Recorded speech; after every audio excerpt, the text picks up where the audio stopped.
4.2 to serve with love. ये एक बहुत ही इंटरेस्टिंग सी नॉवेल है और जो रियल लाइफ इंसिडेंट से भी इंस्पायर्ड है। हमने हिस्ट्री ऑफ नॉवेल देखा था। हिस्ट्री ऑफ नॉवेल जब हमने समझा था, एक थोड़ा सा रिकैप करूं अगर मैं, तो मैंने आपको समझाया था कि इसमें क्या इंपॉर्टेंट एस्पेक्ट्स होते हैं। वो रहते हैं theme, plot, language, conflict, setting और कैरेक्टर। ये ध्यान में रखना है हमें। Theme, plot, character, setting, conflict और लैंग्वेज और स्टाइल। ये एक बार आप रिव्यू कर लेना क्योंकि इसको हम ऑलरेडी सीख चुके हैं। इसी के ऊपर क्वेश्चंस बनेंगे, इसलिए वो चीजों को ध्यान में रखना जरूरी है। किसने लिखी ये नॉवेल? हमें तो एक एक्सट्रैक्ट रहता है, पर हमें नॉवेल का ओवरऑल व्यू इसमें बताया जाता है। सो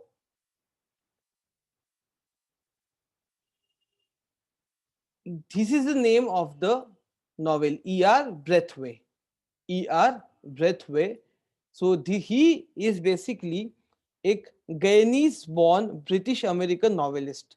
तो गयाना में या वहाँ पे जो वेस्ट इंडीज की जो बे थे, करीबियन जिसको कहते हैं, वहाँ पे इनका बॉर्न हुआ है वो। और अफ्रीकन डिसेंट के तो हम देख ही सकते हैं कि he is from the opinions he is from Africa.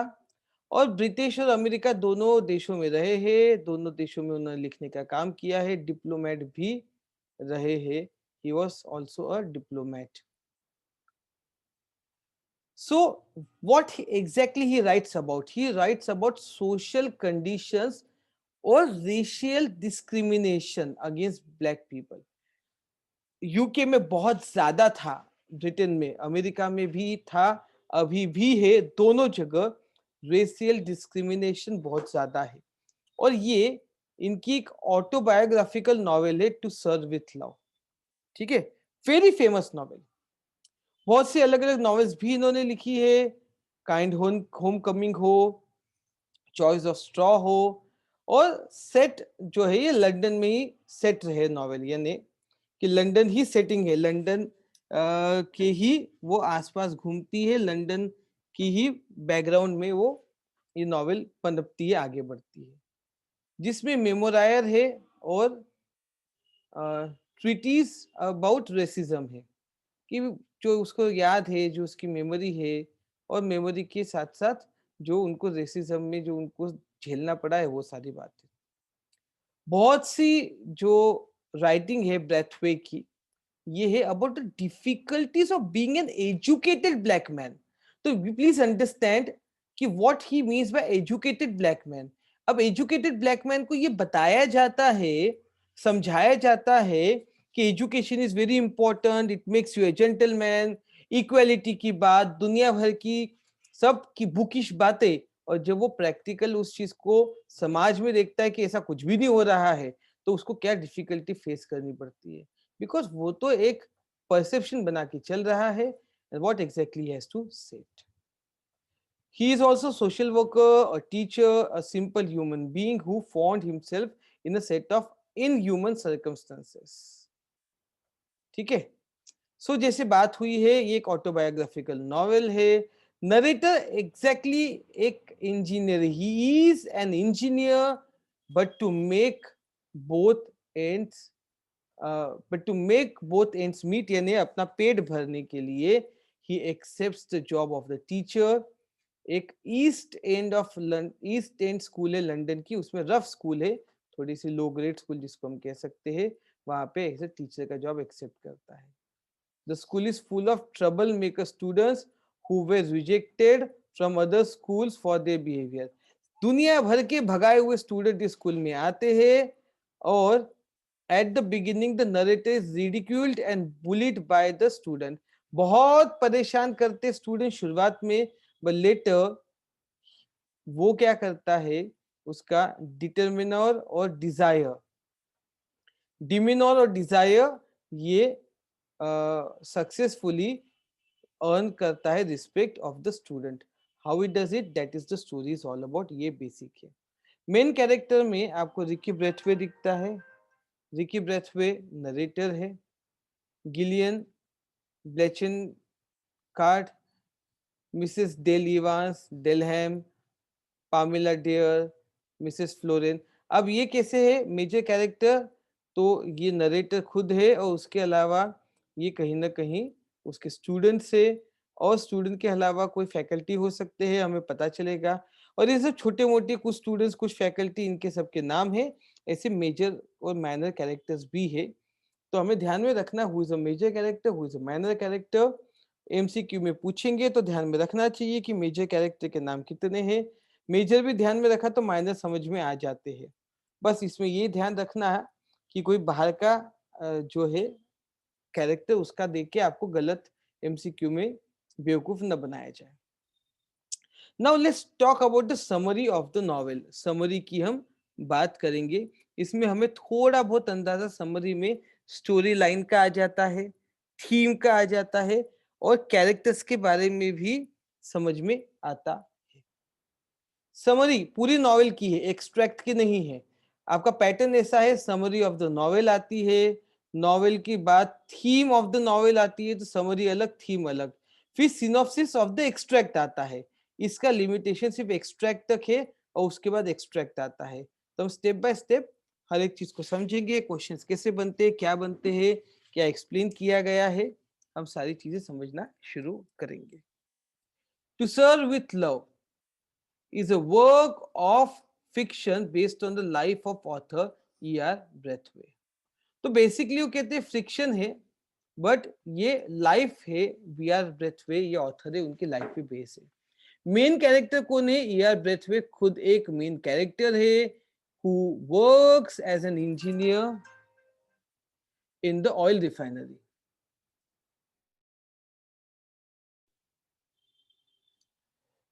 So E R Braithwaite एक इंजीनियर है in an oil refinery. Oil refinery में काम करते हैं, as well as he had also served royal British air force in war.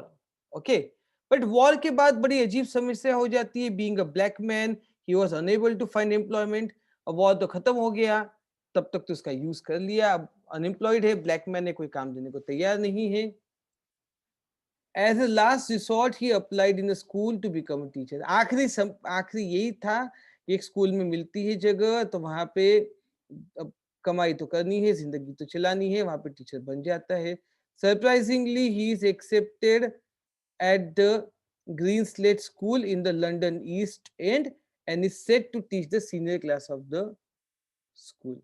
और surprisingly वो select भी होता है, क्योंकि शायद टीचर टिकना ही नहीं चाहते, और एक सीनियर क्लास को, देखिए सीनियर क्लास को स्कूल में उसको सिखाना है। While reading the novel, we have to understand that the time period in which the story takes place is very important। तो नॉवेल में सबसे इंपॉर्टेंट बात है टाइम पीरियड का। टाइम पीरियड कब है ये आप थोड़ा सा अंदाजा लगाओ। ब्रेथवे finds that even though he considers himself British and has served in the Royal Air Force, the English do not consider him one of them। अरे वर्ल्ड वॉर में लड़ा होगा, उसके बाद की ये चीजें होंगी, और से अपना ब्रिटिश एयरफोर्स के लिए देश की सेवा की, खुद को ब्रिटिश कहलाता है, पेट्रियोटिक है, दुश्मन किसके साथ लड़ा है, एयरफोर्स में। इतना होने के बावजूद इंग्लैंड उसको कंसीडर नहीं करता वन ऑफ द। इंग्लैंड वाले बोलते तू तो बाहर का है काला, हमें लेना देना नहीं, ये गुलाम है। ऐसी ही मेंटेलिटी, इतनी गलत मेंटेलिटी वहां की है, और ये लीड करता है ब्रेथवे को to feel bitter about the English and colonialism as well as about white student. अब नेचुरल है, जिस व्यक्ति ने अपनी जान तक देश के ऊपर लगा दी और खुद को वो अंदर से ब्रिटिश मानता है, और इनकी ये इस प्रकार के व्यवहार से उसका दिल बिटर भी हो जाता है, और स्पेसिफिकली व्हाइट स्टूडेंट और कॉलोनियलिज्म के बारे में ये बिटर हो जाता है, कड़वाहट आ जाती है, और ये बट ऑब्वियस होता है। अब इसी के साथ ब्रेथ में यहाँ पे टीचर बनता है, और टीचिंग जो पोजीशन है वो एक रफली और एम्बेरस टाइम और में बार बार एम्बेरस होती चली जाती टाइम एंड अगेन। तो ब्रेथवे की पोजीशन है ना, स्टार्ट्स आउट रफली, बहुत रफ शुरुआत है और धीरे धीरे एम्बेरस हो जाती है। He considers his student disrespectful, ill-mannered, and mischievous, while his student consider him to be an arrogant outsider unfamiliar with social environment in which they have grown up. अब बड़ी अजीब सी सिचुएशन है कि स्टूडेंट्स को ये डिसरिस्पेक्टफुल और ill mannered और mischievous समझता है कि यार ये बहुत नालायक बच्चे हैं, और स्टूडेंट इसको एरोगेंट आउटसाइडर समझते हैं कि ये तो सूट बूट पहन के आ गया है, इसको आता कुछ नहीं है, इसको यहाँ पे सोशल एनवायरनमेंट मालूम नहीं, फैमिलियर है नहीं, बस झाड़ने के लिए आ गया है, ये हमारे बारे में हम कुछ नहीं जानता, ऐसा बोलते हैं। तो ultimately student harass him from day one, पहले से करते हैं, डेस्क को स्लैम करते हैं लेक्चर के वक्त, एक फॉइल लैंग्वेज, इन्हें चिढ़ाने वाली लैंग्वेज यूज करते हैं, बुली करते हैं, उसको परेशान करते हैं, थ्रेट करते हैं, ग्रेट एक्सटेंट तक। इतना ही नहीं, even the girl student do not spare a moment to harass Braithwaite, but लड़के ही नहीं, गर्ल्स भी उसको हरास करने का एक मौका नहीं छोड़ती। In reaction to that, Braithwaite verbally scold the girls, मतलब लड़कियों को खूब डांटता है for acting in an unladylike manner and being unruling unruly in the class, कि भाई तुम बिल्कुल शिष्टाचार एक जैसे लेडी को रहना चाहिए उस मैनर से नहीं तुम बिहेव करते हो, और क्लास में तुम्हारा एकदम बहुत ही गलत सा व्यवहार है, ऐसा ब्रैथवे इवन गर्ल्स को वर्बली डांटता है, बॉयज को तो शायद पनिशमेंट भी करता होगा। पर ऐसा होते होते अब कितना आगे चलेगा, तो when he understand that his outburst was not gained him any respect and cooperation for student, he changed his teaching and handling tactics, कि कितना चिल्लाओगे पर बच्चे तो कोई इज्जत दे नहीं रहे हैं, तो चेंज करो, टैक्टिक्स को बदलता है। he decides to interact with them as toughly as so they are adults at though sorry at though they are adults and respectable person। तो अचानक से उनको रिस्पेक्ट देना शुरू करता है कि जैसे रिस्पेक्टेबल लोगों के साथ बातचीत करनी चाहिए, उस प्रकार से शुरू होता है। he requires every girl be preferred as miss and that his student call him sir। वो सबको मिस बोलना शुरू करता है और स्टूडेंट को he requires every girl to be referred as miss, यानी वो आपस में बोलता है कि भाई गर्ल को मिस बोलो और स्टूडेंट बॉयज को सर बोलो, कि एक दूसरे को रिस्पेक्ट के साथ बात करो, मिस और सर बोलो एक दूसरे को, तो बड़ो धीरे धीरे बात बदलनी शुरू होती है। First student find the level of difference ridiculous and unnecessary, पहले बच्चों को लगता है ये क्या पागलपन है, मिस बोलो सर बोलो, but how ever they came around after only a few weeks completely changing both their hygiene and their attitudes toward one another। पर जैसे जैसे कुछ हफ्ते, एक हफ्ता, फ्यू वीक्स निकलते हैं, वो ये प्रैक्टिस करते हैं और प्रैक्टिस करते करते एकदम कंप्लीटली चेंज इन हाइजीन और एटीट्यूड्स एक दूसरे के प्रति पूरे चेंज हो जाते हैं। This marks the success of Braithwaite in handling the student in a very amicable manner. ये वर्ड का मीनिंग जरूर लिखिए क्योंकि अलग शब्द है, भूल जाएंगे मतलब। एमिकेबल मैनर यानी फ्रेंडली मैनर जिसको हम कह सकते हैं, इसमें बहुत दोस्ताना है, और सक्सेसफुल हो जाता है ब्रेथवे जब बहुत ही दोस्ताने तरीके के साथ उनके साथ बिहेव करता है। अब to increase the class cultural exposure, he takes him to the field trips and excursions to the museum, theaters, and everyone surprised. Many of the students have never been। तो थोड़ा सा और हिम्मत बढ़ती है, क्लास का कल्चर को explore करने के लिए अलग अलग ट्रिप्स के लिए लेके जाता है, म्यूजियम में, थिएटर में। बच्चे कभी गए ही नहीं रहते हैं। एक वाइट फीमेल टीचर रहती है गिलियन ब्लैंचार्ड, वो अकम्पनी करती है क्लास को to this exclusions. This marks the beginning of the friendship between Blanchard and Braithwaite. और वो भी साथ में आती है कि लेडी स्टूडेंट है तो लेडी टीचर चाहिए, वो वाइट रहती है और दोनों में दोस्ती होती है। सिमिलरली ब्रैथवेज रिलेशन जो बच्चों के साथ है वो भी टेस्ट किए जाते हैं मेनी टाइम्स, तो टेस्ट किया जाता है पर ऑब्वियसली सक्सेसफुल हो ही जाते होंगे। Although his students frequently disappoint and hurt him, he learned to forgive them। भले ही वो डिसअपॉइंट करे, हर्ट करे, पर ये उनको फॉरगिव करना सीख जाता है। Constantly surprise him with their maturity, empathy and knowledge. और स्टूडेंट्स भी कॉन्स्टेंटली अपनी मैच्योरिटी, एम्पैथी, नॉलेज से उसको सरप्राइज करते हैं। Another fact facet of the story, यानी और एक जो चेहरा है which greatly affects the narrator lies in the heavy history of colonialism। तो इसमें colonialism की हिस्ट्री भी एक बहुत बड़ा एस्पेक्ट है। Dark consequences, mental physical trauma that increases breathways, hatred and wrath for Britishers।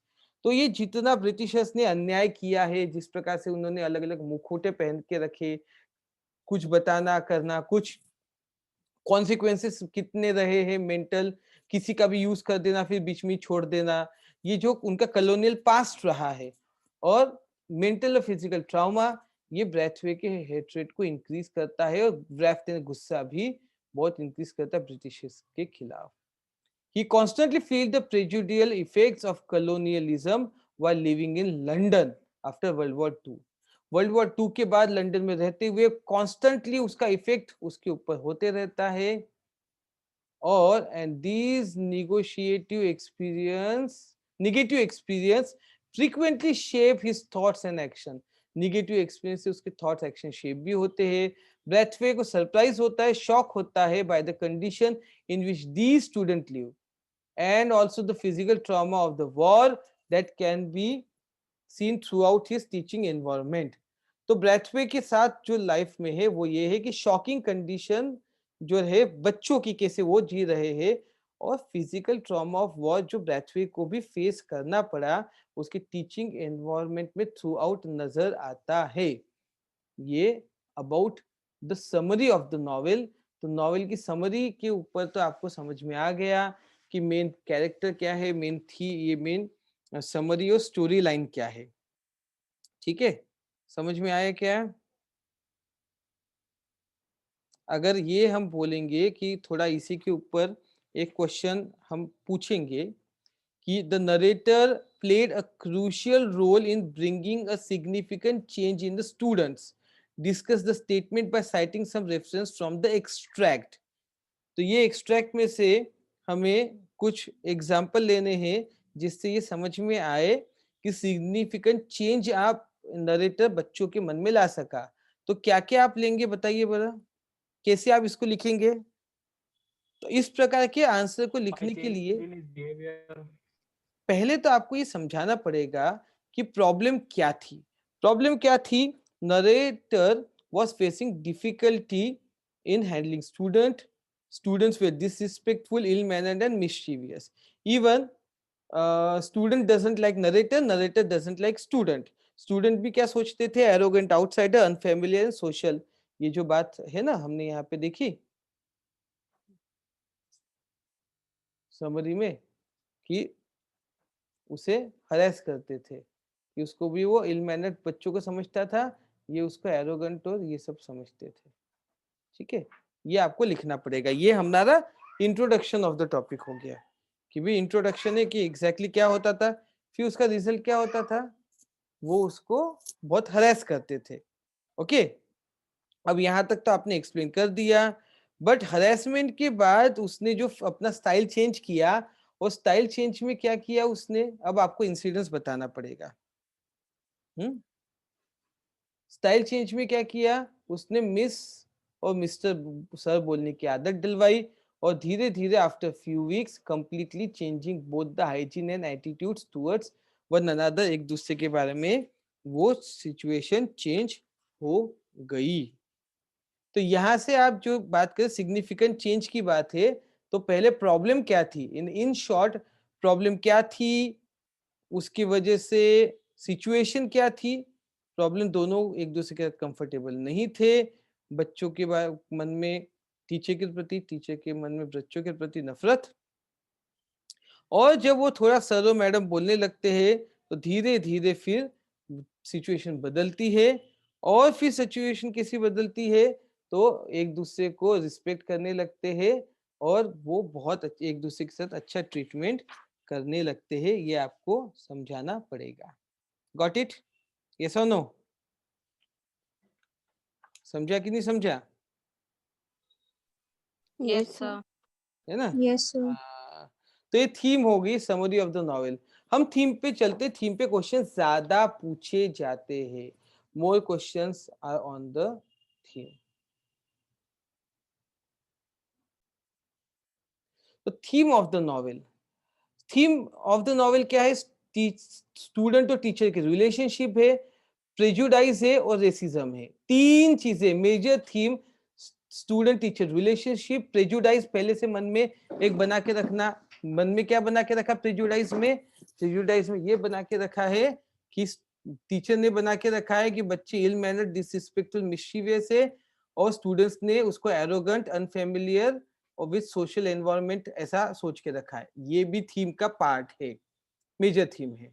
फिर बात वही है, थीम में समझाया जा रहा है कि ब्रैथवे को जॉब मिलता है टीचर का, रफ नोटोरियस स्कूल है। Okay, find that the student belong to background that is not suitable for learning and overall development and progress. He notice there is no mood to change their attitude and behaviour. तो problem theme के हिसाब से आप समझिए कि उसको समझता है बहुत ही बुरी है, थोड़ा डेप्थ में जाके समझ रहे हैं। नटोरियस है, और नटोरियस क्यों है, रीजन क्या है बीइंग नटोरियस, कि उनका जो एनवायरनमेंट है वो बैकग्राउंड ही लर्निंग के लिए सुटेबल नहीं है, इसलिए पढ़ नहीं पाते और कोई मूड में ही नहीं आते हैं to change the attitude and behaviour. Students are in no mood, वो बिल्कुल नहीं चेंज करना चाहते, उनको रियलाइज ही नहीं होता। तो फिर क्या होता है ब्रैथवे नॉवेल में, and create with his novel and creative ideas, innovative techniques and understanding the student psychology ultimately win their heart in no time.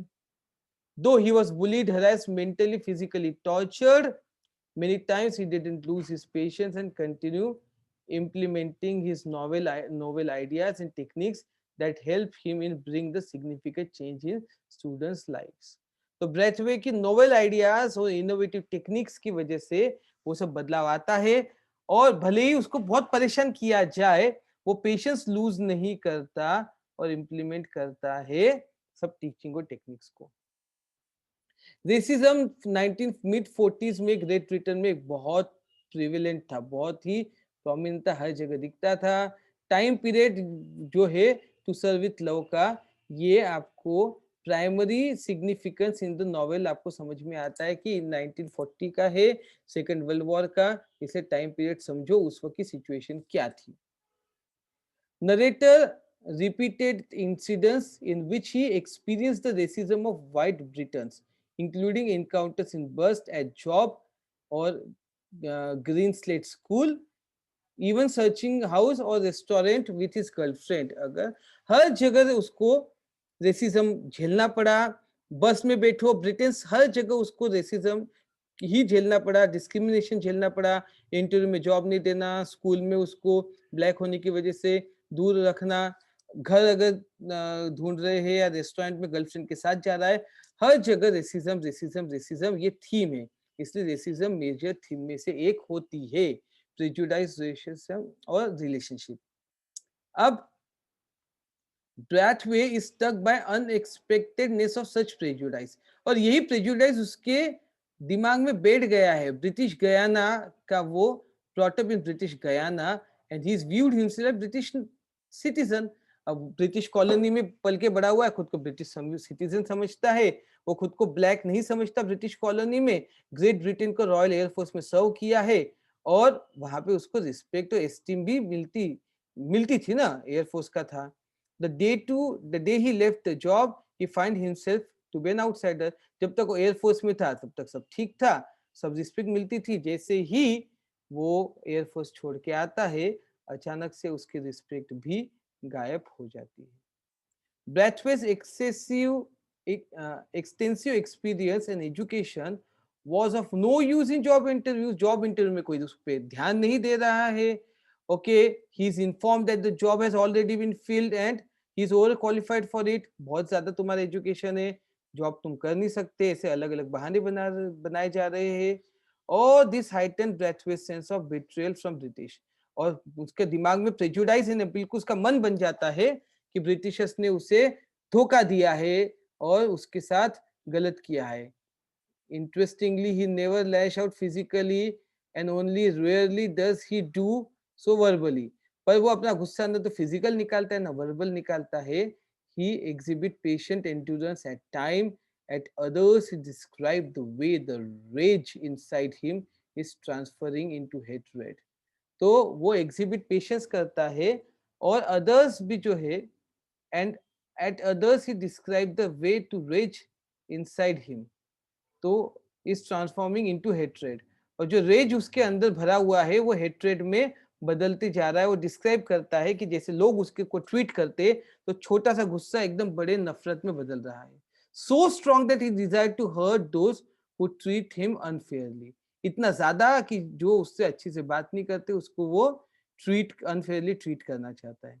As a result of such experience, Bradfield find the student at the Green Slate School to be a bit notorious and rough in behavior.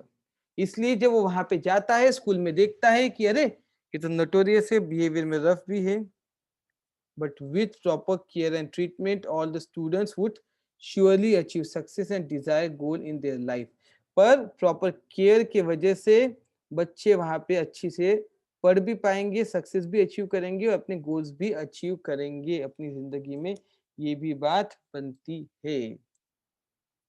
तो ये आपकी total theme है। Theme के 3 major pillar आपके क्या है समझ लीजिए। स्टोरी किसके आसपास घूम रही है, तो ब्रेथ इसमें देखिए एस्पेक्ट है ब्रेथवे, उसका बैकग्राउंड कि कैसे वो एक ब्रिटिश एयरफोर्स का ऑफिसर, क्वालिफाइड इंजीनियर, खुद को ब्रिटिश समझने वाला, पर जैसे ही एयरफोर्स के बाहर आता है रेसिज्म, और जो लोग उसके साथ व्यवहार करते हैं, हर जगह डिस्क्रिमिनेट करते हैं, वो इतना बड़ा होता है कि स्कूल में भी उसको लगता है बच्चे उसके साथ गलत ही व्यवहार कर रहे हैं, और वो उसका प्रेजुडाइज बन जाता है। बट क्योंकि वो नोवेल है और उसको समझता है कि ये काम नहीं, धीरे धीरे उसकी रिलेशनशिप बदलती है और लाइफ में एक नया चेंज उसके आता है, और वो बच्चों को एक सक्सेस और डिजायर्ड गोल इन लाइफ को भी अचीव करने के लिए मदद करता है। ये उसे समझ में आ जाता है। This is exactly the theme of the extract. यही एक्सट्रैक्ट की प्रॉपर थीम है।